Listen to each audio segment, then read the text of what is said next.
This might be a quite controversial opinion, but I've always felt Fire Emblem had a lot of multiplayer potential. Now, I definitely don't want the single player focus that the series is built on to go away, let's make that very clear, but I've always felt that the core gameplay of the games has potential to be enjoyed with more than just one person. After all, tactical strategy games like Fire Emblem are really just large, elaborate puzzles, and generally speaking, puzzle games actually fare really well as multiplayer games. Yet Fire Emblem hasn't even come remotely close to finding the winning formula, I would say. It's not for a lack of trying though, that's for sure.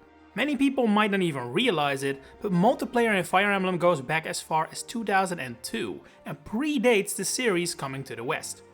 The Binding Blade was the very first game to offer multiplayer connectivity using the GBA link cable in a mode known as the Link Arena, which would later return in the exact same form in Blazing Blade and Sacred Stones, allowing us Westerners to try it out as well. It's very clear that while the desire to include multiplayer in Fire Emblem was very much present in the intelligence systems offices around this time, how exactly to do so in a way that wouldn't be asking way too much of players wasn't really figured out yet. To put it simply, the way the Link Arena works is very odd. It's kinda in the name, really. It's more so an arena than it is actually Fire Emblem gameplay. Rather than duke it out on a map and flex your tactical muscle, all you really do here is pit your units against your opponent's units in a combat-only environment.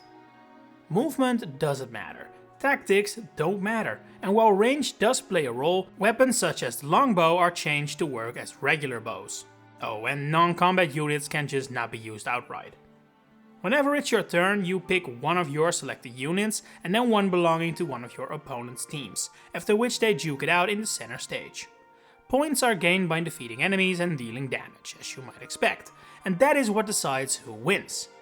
What is very cool though is that this mode can be played with 4 people, and if we assume that was a priority, it definitely makes the odd decision to focus on combat rather than tactical strategy a tad more understandable. I cannot think of a way you would ever be able to play actual Fire Emblem with 3 other people at the same time, but this actually works decently well in that aspect. Sure, it is incredibly simple and it doesn't exactly prove which of your friend group is the better Fire Emblem player, but for a first attempt that intentionally keeps things small and manageable, I think it's decent enough. There's also more depth to it than you might think, since the lack of movement means classes like paladins and flyers lose some of their benefits, and there's also an incentive to use units that have supports with one another, since support bonuses are also applied to this mode.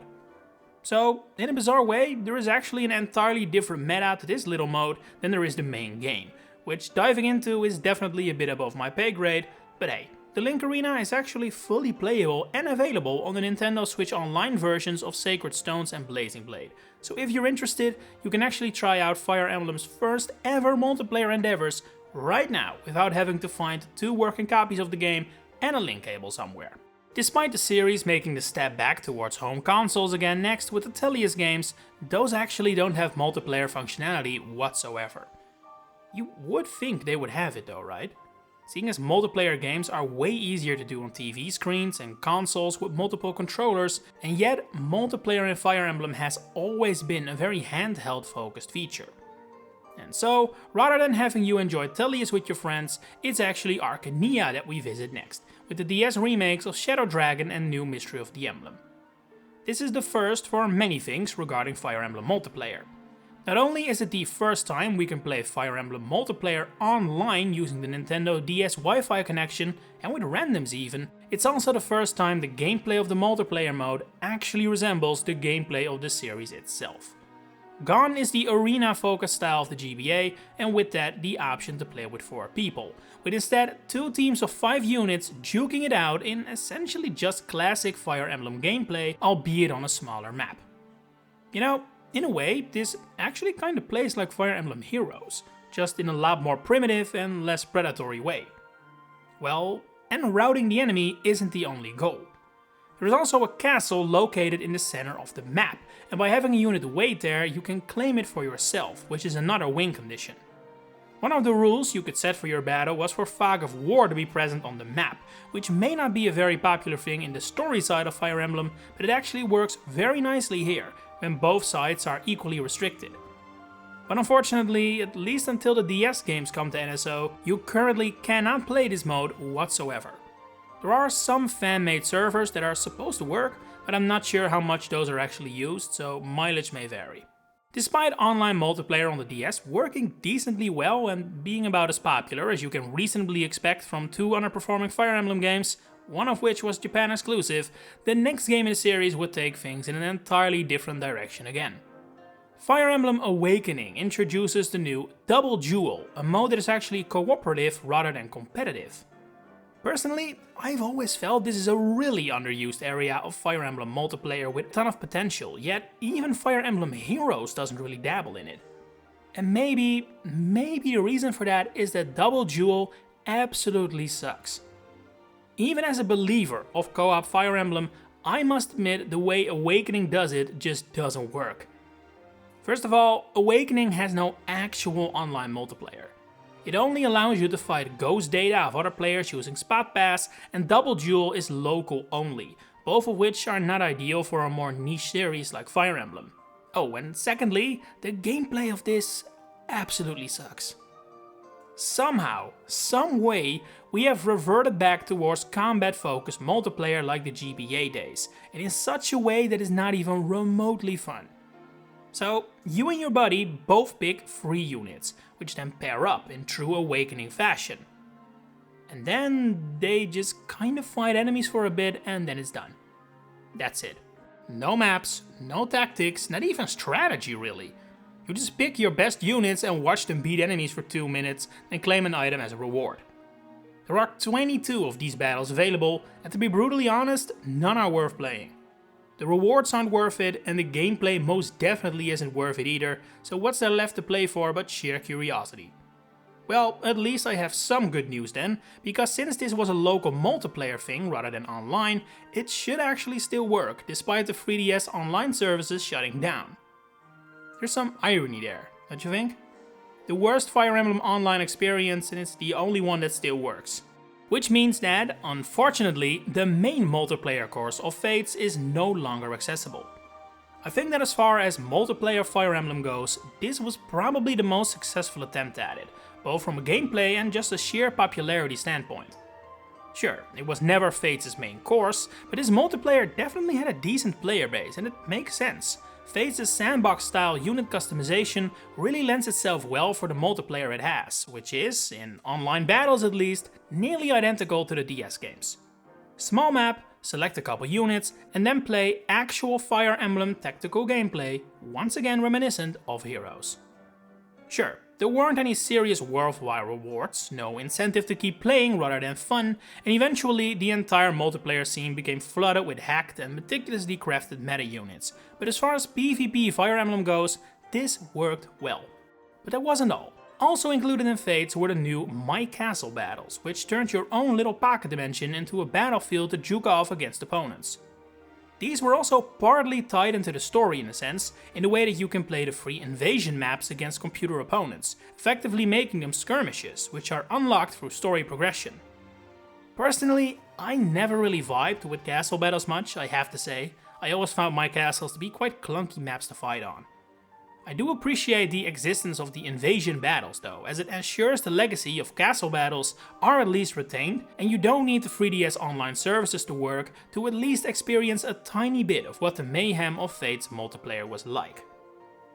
But despite Fates' multiplayer qualifying as a success, I would say, it seems like Intelligent Systems wasn't entirely happy with it. Shadows of Valentia is the first and only portable Fire Emblem game to not feature multiplayer elements whatsoever, and while you can blame that on being a remake, it's not like the original Arcania games had multiplayer either. And then when Free House is released and once again featured no serious multiplayer features, it seemed like perhaps IS had considered multiplayer Fire Emblem a failed experiment that had by now been thoroughly tested. But that wasn't exactly the case either. Free Hope supports local multiplayer for the entire story, as all Warriors games do, so it isn't super special, but you can still consider it the first time an entire, actual Fire Emblem story is playable with a friend. But the real return of Fire Emblem multiplayer in all its glory came in Engage.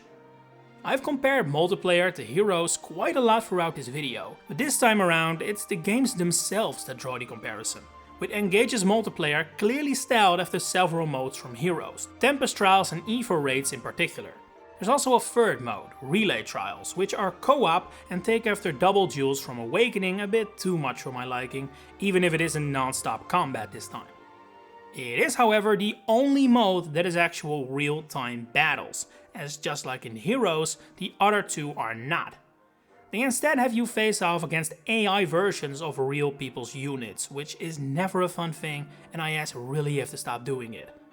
It works in Heroes, cause it's just a simple mobile game at the end of the day, but Engage is not that type of game. I understand the desire to inject some of Heroes' winning formula into the mainline games. IS would be insane not to at least try that, but this is definitely not the way Fire Emblem multiplayer should work going forward. I am curious though how an actual PvP mode for Engage would have fared. Like I said, Fate's online multiplayer definitely had its moment. And while Engage definitely didn't perform as well as Fate's did, I think we can all agree that gameplay-wise, Engage is a great title with strong balancing, which could have led to a very interesting metagame and online environment. I still remain of the opinion that while Fire Emblem absolutely doesn't necessarily need it, there is a ton of potential for a good, healthy and popular Fire Emblem online experience. It would definitely need some actual dedicated focus on IS's part, to the point it may actually be better suited for a spin-off rather than a mainline game, but I really think the potential of both co-op Fire Emblem and PvP Fire Emblem is currently being squandered.